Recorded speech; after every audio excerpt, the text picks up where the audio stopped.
هذه إذاعة إرنا.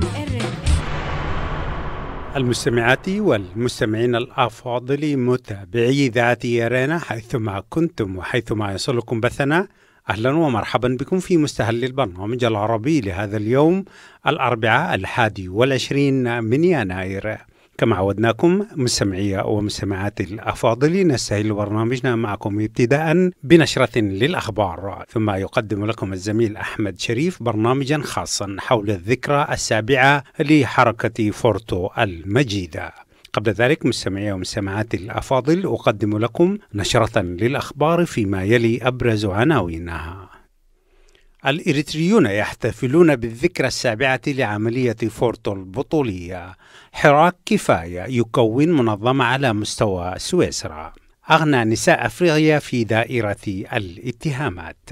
المستمعون والمستمعات الأفاضل، كانت هذه عناوين النشرة وإليكم تفاصيلها من إذاعة أرنا. هذه إذاعة إرنا. أحيا الإريتريون في المهجر الذكرى 7 لعملية فورتو البطولية، والتي ارتبطت باسم المناضل الشهيد سعيد علي حجاي ورفاقه الأماجد الذين لا زالوا يعانون من ويلات الاعتقال. وعلق ناشطون وناشطات على هذه الذكرى بالكتابة والتوثيق والتناول لأبعاد العملية التي قام بها ثلة ماجدة من أبناء الشعب الإريتري من قوات الدفاع الإريترية ومسؤولون كبار في الدولة، حيث احتلت المجموعة العسكرية مبنى وزارة الإعلام في صبيحة 21 من يناير من عام 2013، وطالبت في بيان لم يذع بتفعيل الدستور وإطلاق سراح المعتقلين. وانتهت العملية البطولية باستشهاد القائد البطل سعيد علي حجاي، والذي أصبح علامة بارزة في تاريخ الشعب الإريتري، واعتقال رموز العملية البطولية. وتمجيدا لذكرى هذه العملية البطولية التي قاومت الطغيان، نقدم لكم حلقة خاصة عنها عقب نشرتنا الإخبارية لهذا اليوم، ونواصل تغطية العملية في برنامجي يوم الجمعة والاثنين القادمين، والمجد والخلود لشهداء الشعب الإريتري والحرية لكل معتقلي الضمير في البلاد. في خبر له من سويسرا، أكد حراك كفاية بأنه نجح في 18 من الشهر الجاري في عقد اجتماع على مستوى سويسرا شارك فيه أعضاء فروع الحراك في الأقاليم السويسرية المعروفة باسم الكانتونات، واختاروا قيادة مركزية على مستوى سويسرا. وتأتي هذه الخطوة الكبيرة بعد نجاح اجتماعات الفروع في مختلف الكانتونات السويسرية واختيارها لممثلين على مستوى القطر، وتم عقد اللقاء الجامع في مدينة فرايبورغ. الجدير بالذكر بأن أعضاء حركة كفاية والمعروف أيضا باسم أكل قد عقدوا اجتماعات فرعية في المدن الكندية والأمريكية والفرنسية، وتهدف هذه الاجتماعات لتكوين أجسام مركزية في كل بلد على حدة، وصولا إلى تكوين الحراك الإريتري العالمي لمقاومة النظام الاستبدادي في البلاد والعمل على إحداث تغيير ديمقراطي تحت حكم دولة القانون والعدالة والمساواة. بدأت الصحف الكبرى واتحاد صحفي التحقيقات المعروف اختصارا باسم CIC في كشف حقائق ثروة الملياردير الأفريقية إيزابيلا دوس سانتوس ابنة رئيس أنغولا السابق.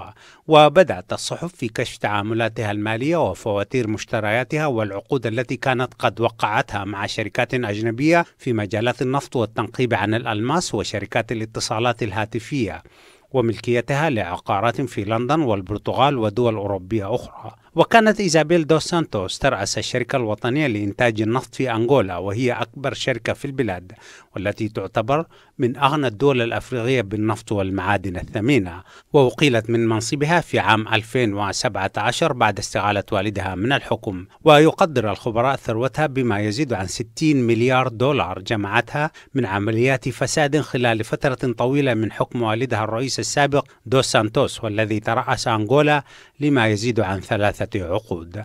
وقد تؤدي الاكتشافات حول ثروتها إلى تورطها في قضايا قانونية تتعلق بفساد واسترجاع أموال مملوكة للدولة.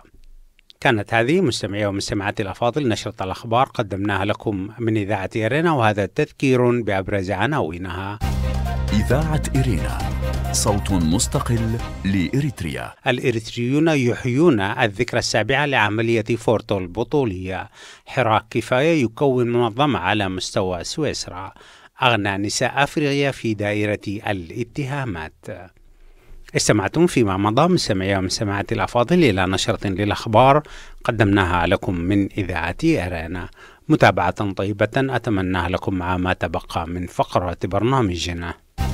إذاعة إرينا، صوت مستقل لإريتريا. المستمعون الكرام والمستمعات الفضليات، السلام عليكم ورحمة الله، وطبتم وطابت أوقاتكم بكل خير. مرحبا بكم إلى هذا البرنامج الخاص الذي سيأتيكم على مدى حلقتين متتاليتين، ذلك تعزيزا لمغزى وأبعاد الحدث الكبير الذي شهدته إريتريا قبل 7 سنوات، عملية فورتو، وكذلك تأكيدا على أهمية الخطوة التي أقدم عليها رجاله الأبطال. نفر من المناضلين قادوا عملية عسكرية ضد حكم مستبد إن لم تكن سابقة في التاريخ العسكري لإريتريا حربا ومواجهة، فإنها متميزة لما أفرزته من تبعات وتداعيات وتساؤلات وتحوطات واستفهامات، إذ يكفي أنها ثارت وجيشت الأفكار ضد حكم الفرد المستبد. نعم، كان ذلك في مثل هذا الشهر، أي في تاريخ يوم أمس تحديدا 21 من يناير من عام 2013. الذين أبسلوا من قبل في مواجهة ترسانات العدو الاستعماري لم يكن عليهم عصيا أن يرفعوا سلاحهم أمام الطاغية المستبد. العملية برمتها أطلق عليها إعلاميا بعملية فورتو ارتباطا بالمكان الذي وصلته والموقع الذي حاولت تجاوزه عسكريا على الأقل في تحريك أدوات التغيير الفاعلة لأسباب وعوامل لا تملك إريتريا وشعبها حتى اللحظة حقيقة تفاصيلها الكاملة كما حدثت على أرض الواقع. ومع ذلك عزيز المستمع، فإن الشيء المؤكد أنه لو كتب النجاح لتلك العملية البطولية بغض النظر عن احتجاب تفاصيلها وحجم استحكاماتها الشاملة وخبايا أسرارها عسكريا وتداعياتها حكومة ودولة وعلاقاتها الفعلية بالمطالب الحقيقية للشعب، لو كتب لها النجاح على أقل تقدير كانت ستغير المشهد الإريتري برمته أيا كان التغيير، وبالتالي كنا سنقف في ذكراها السابعة هذه موقفا مختلفا، قراءة مغايرة، توقعات مراحل وليست مرحلة جديدة تحمل في طياتها مؤشرات مستقبلية مختلفة عن هذا الذي يبدو في الأفق سياسيا واقتصاديا وأمنيا وثقافيا جامدا حتى الآن. مرحبا بكم سيداتي سادتي إلى هذا البرنامج الخاص في ذكرى فورتو السابعة الخالدة. هذه إذاعة أرينا. عزيز المستمع، في طي تداعيات العملية، أي عملية فورتو، أستسمحكم في التوقف قليلا على الاسم الذي حملته الخطوة، أي العملية. لو تساءلنا من هي الجهة التي أطلقت على الحدث العسكري بأنها مجرد عملية ليس إلا، هل هو إعلام النظام المستبد بهدف تقزيمها ومن ثم تضليل الرأي العام عن أهدافها التي رشحت في بعض الكتابات وعلى قلتها على أنها كانت شاملة، بمعنى أنها كانت تحمل في أهدافها مفاهيم وطنية تعالج المشكل الإريتري برمته؟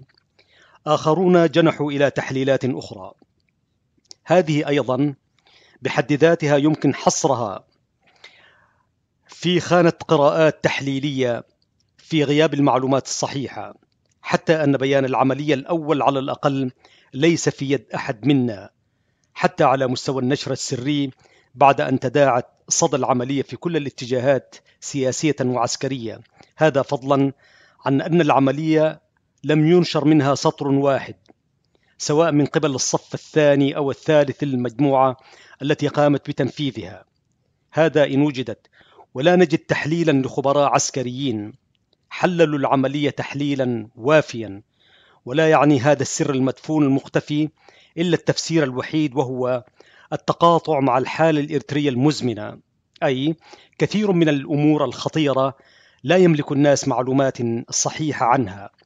ثم ماذا عن الرؤية الأخرى؟ هل أطلقت الاتجاهات التي تعارض النظام على الخطوة بالعملية حيث اختارت ربطها بما هو راسخ في الذهنية الإريترية من محطات تاريخية أخرى كان لها ما لها من تأثيرات ومنعطفات في الشأن الإريتري عسكريا وسياسيا في مضمار مواجهة المحتل آنذاك، مثل عملية فنقل وتحرير الأسرى والعمليات التي صاحبت التصدي ومواجهة الحملات العسكرية التي وقفت في وجه الثورة الإريترية منذ فجر ميلادها وحتى آخر ملحمة خاضها جيش التحرير والجيش الشعبي. بالتالي ارتأت ضرورة إلقاء الصبغة التاريخية للعملية باستدعاء التاريخ. وأيا كان الأمر عزيز المستمع وعزيزة المستمعة من مفهوم ودلالات التسمية، فإنه يحسب للعملية عسكريا أنها كانت مواجهة مباشرة في وجه النظام الفردي المعروف عنه تصديه بكل ترساناته الاستخباراتية والأمنية وقمعه لأي شكل من أشكال إبداء الرأي من ناحية، كما أن العملية تمثل امتدادا جماهيريا للمحاولات البينية التي شهدتها إريتريا سواء في مرحلة الثورة في تشكل مجموعات ذات صبغة أو رؤى إصلاحية كما فهم من بعضها، أو حركات سياسية حاولت إصلاح العطب الثوري وفقا لرؤى أصحابها من ناحية بين صفوف الجيشين، أي جيش التحرير والجيش الشعبي.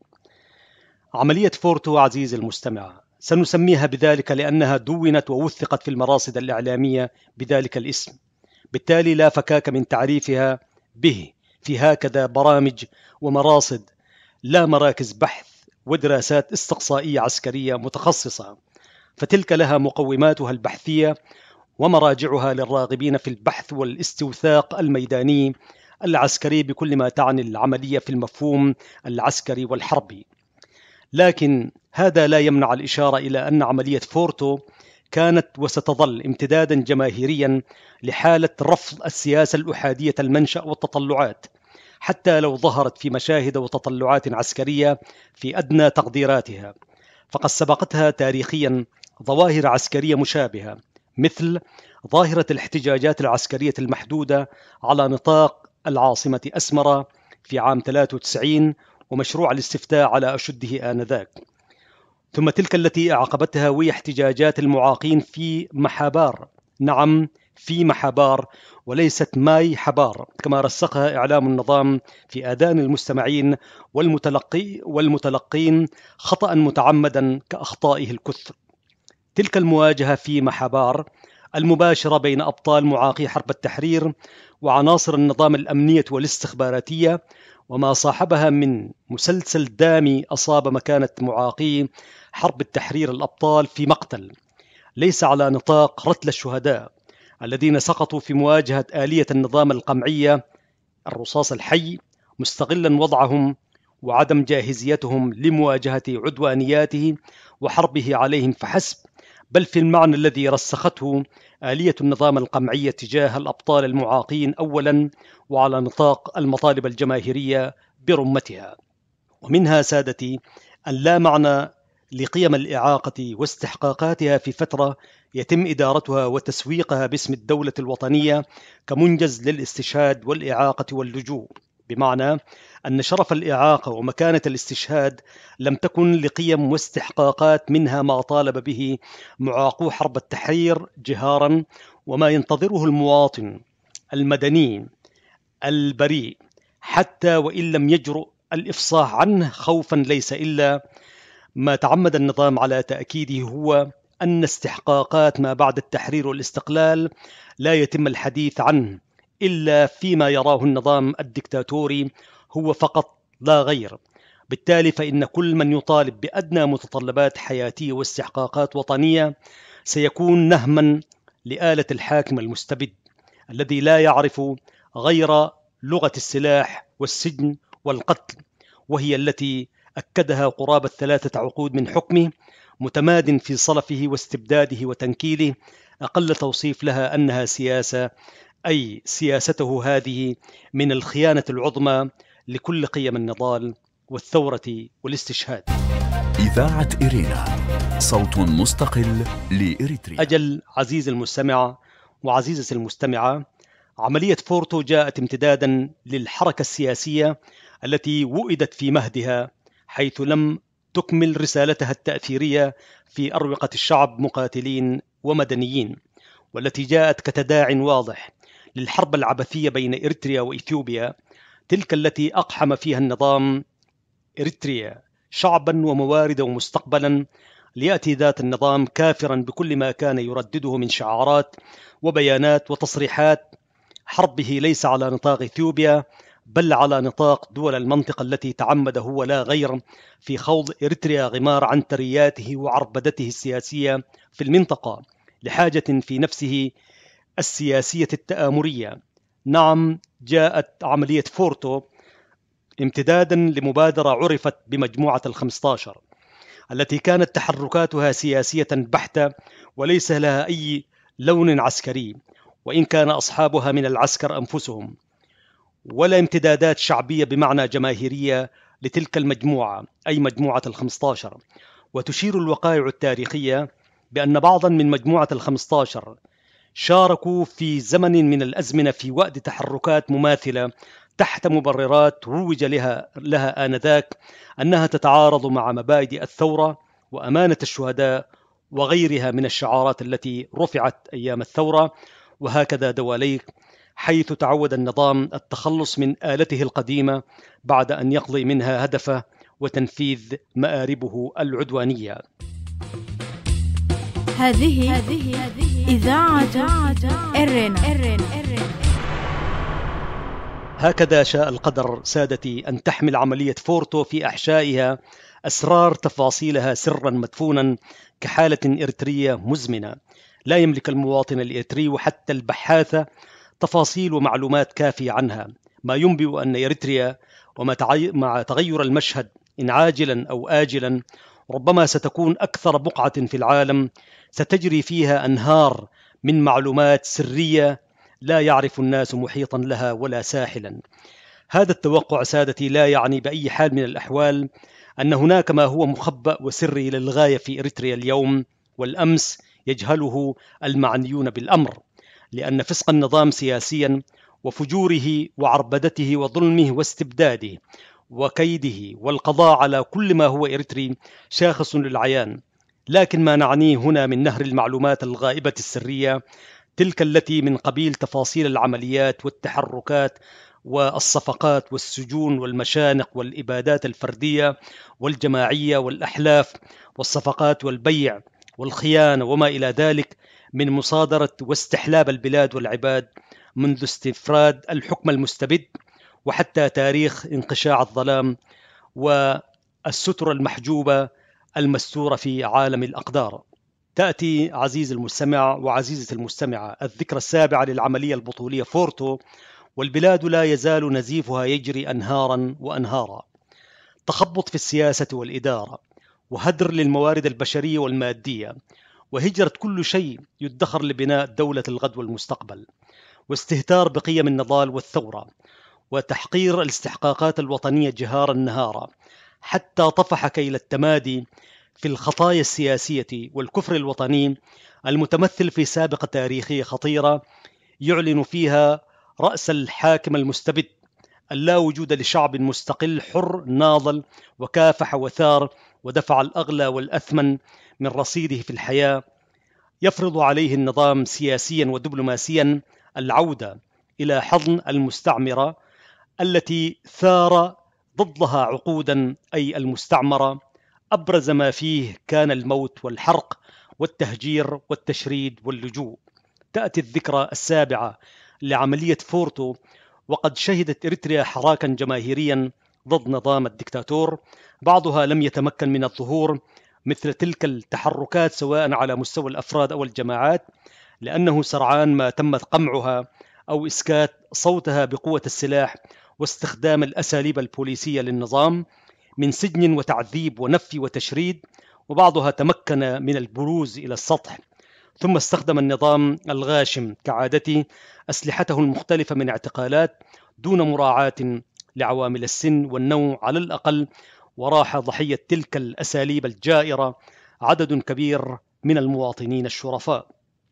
كل يوم سادتي يؤكد فيه النظام عبر ممارساته غير الوطنية أن لا علاقة لأجندته ومشاريعه العدوانية أبدا بالشعب والوطن، وأن كل ما يهمه هو استمراره في سدة الحكم حتى لو هلك الشعب الإريتري بأكمله فداء لاستمرارية حكمه ليس إلا، وهي حالة تتقاطع مع أهداف الأنظمة الاستعمارية بغض النظر عن لون وجنسية المستعمر. إذاعة إرينا، صوت مستقل لإريتريا. أعزائنا المستمعين والمستمعات الفضليات، استذكارا للتاريخ وإحياء للذاكرة الثورية لشعبنا بسفر بطولاته النضالية قبل وبعد العام 91، نتوقف اليوم في ملحمة عملية فورتو. هذه إذاعة إرينا. لطفا عزيزي إن دخلنا كهفكم من قبل أن نلقي التحية والسلام. لطفا عزيزي إن دخلنا كهفكم من قبل أن نلقي التحية والسلام. عذرا صديقي إن قلبنا يومكم رأسا على عقب السجايا، وكل براءة من ودعتهم ولم تفتش في طريق السعد ولا تنام.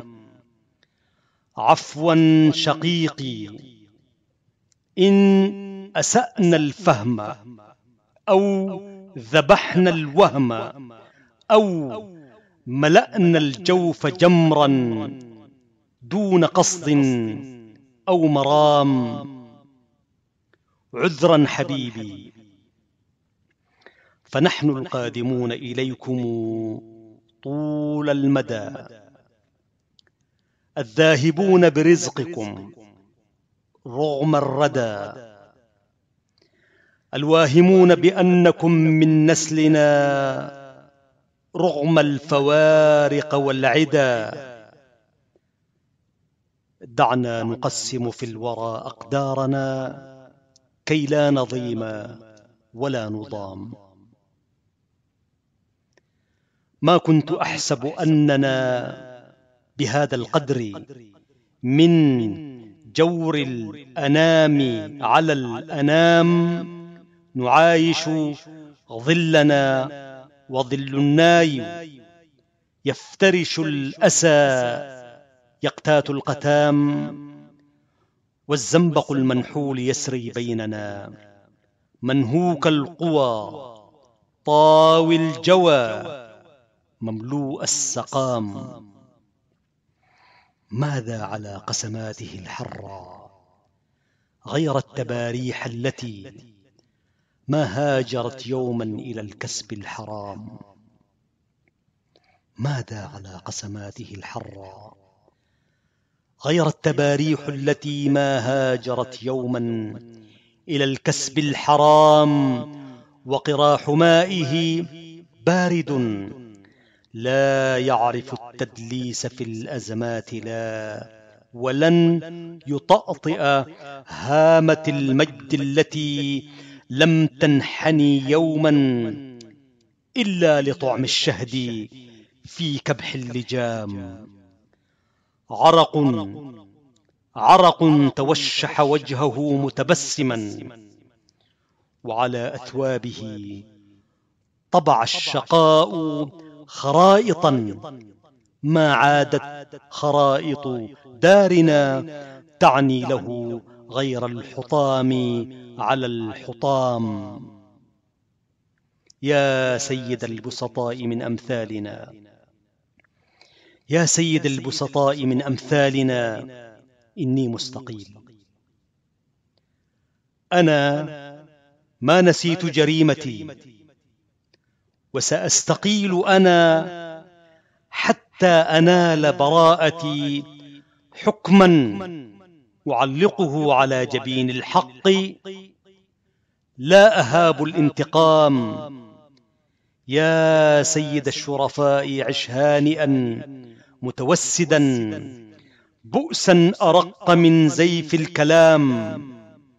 يا سيد العظماء إني هارب من قبل أن يأبى الشقاء على الفطام، من قبل أن يلاحق نجمنا يكابد وأدنا، تهاجر للمدى أوزارنا، ونظل حيرى دهاة السؤم مفضوح الغرام. فك الخيول جميعها، فك الخيول جميعها، تعال نشرب قهوة الصبح التي تنضاح في عروق الوهن، في أنين الطلع منهوك القوام. هل هانت الدنيا سدى؟ أفلا تهون العين في أمثالكم؟ يا ليت جوعي وفاقتي تلغي الرحيل إلى السوام.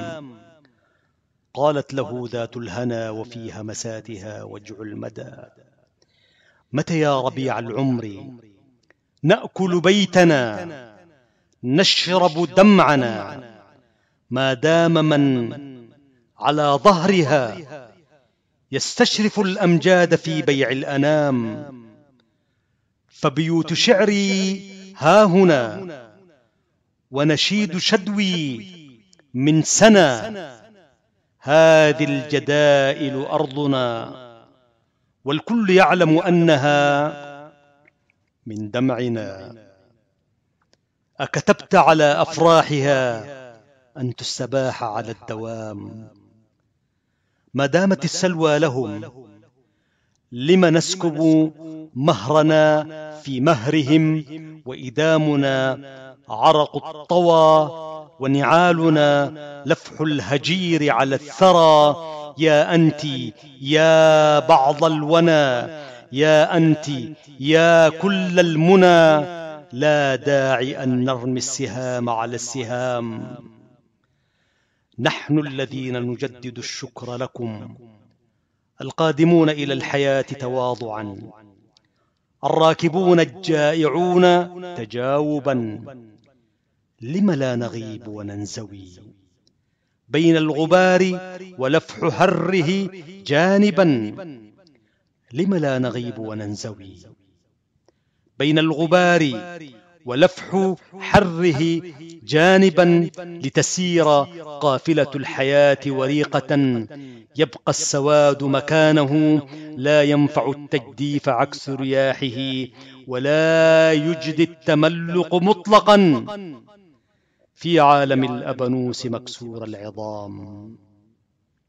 يا سيد الشرفاء، إني ها هنا أبرئ ساحتي، تعال نجلس جانبا، دعنا نقسم في الهوى أقدارنا، كي لا نضيم ولا نضام.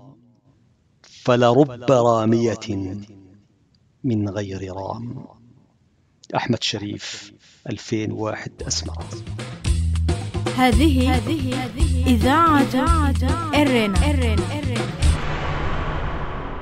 المستمعات والمستمعين الأفاضل، أهلا وسهلا بكم مجددا.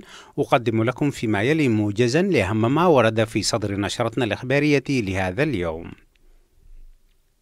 الإريتريون يحيون الذكرى السابعة لعملية فورتو البطولية. أحيا الإريتريون في المهجري الذكرى السابعة لعملية فورتو البطولية، والتي ارتبطت باسم المناضل الشهيد سعيد علي حجاي ورفاقه الأماجد الذين لا زالوا يعانون من ويلات الاعتقال. وعلق ناشطون وناشطات على هذه الذكرى بالكتابة والتوثيق والتناول لأبعاد العملية التي قام بها ثلة ماجدة من أبناء الشعب الإريتري من قوات الدفاع الإريترية ومسؤولون كبار في الدولة. حراك كفاية يكون منظمة على مستوى سويسرا. في خبر له من سويسرا، أكد حراك كفاية بأنه نجح في 18 من الشهر الجاري في عقد اجتماع على مستوى سويسرا شارك فيه أعضاء فروع الحراك في الأقاليم السويسرية المعروفة باسم الكانتونات، واختاروا قيادة مركزية على مستوى سويسرا. وتأتي هذه الخطوة الكبيرة بعد نجاح اجتماعات الفروع في مختلف الكانتونات السويسرية واختيارها لممثلين على مستوى القطر. وتم عقد اللقاء الجامع في مدينة فرايبورغ في 18 من الشهر الجاري. أغنى نساء أفريقيا في دائرة الاتهامات. بدأت الصحف الكبرى واتحاد صحفي التحقيقات المعروف باسم بالICE في كشف حقائق ثروة المليارديرة الأفريقية إيزابيلا دوس سانتوس ابنة رئيس أنغولا السابق. وبدأت الصحف في كشف تعاملاتها المالية وفواتير مشترياتها والعقود التي كانت قد وقعتها مع شركات أجنبية في مجالات النفط والتنقيب عن الألماس وشركات الاتصالات الهاتفية، إضافة إلى ملكيتها لعقارات في لندن والبرتغال ودول أوروبية أخرى. كان هذا مستمعي ومستمعاتي الأفاضل موجزا لأهم ما ورد في صدر نشرتنا الإخبارية لهذا اليوم، وبه نكون وإياكم قد وصلنا إلى نهاية فقرات برنامجنا. وأذكركم دوما بأنكم يمكنكم الكتابة إلينا والتواصل معنا على البريد الإلكتروني arabicirena@gmail.com. وحتى الملتقى بكم في برامج أخرى لإذاعة إيرينا، لكم من زميلي أحمد شريف ومني محدثكم فتحي عثمان ومن زملائي في الإذاعة أطيب التحايا، ودمتم في رعاية الله وحفظه وأمانه. هذه إذاعة إيرينا.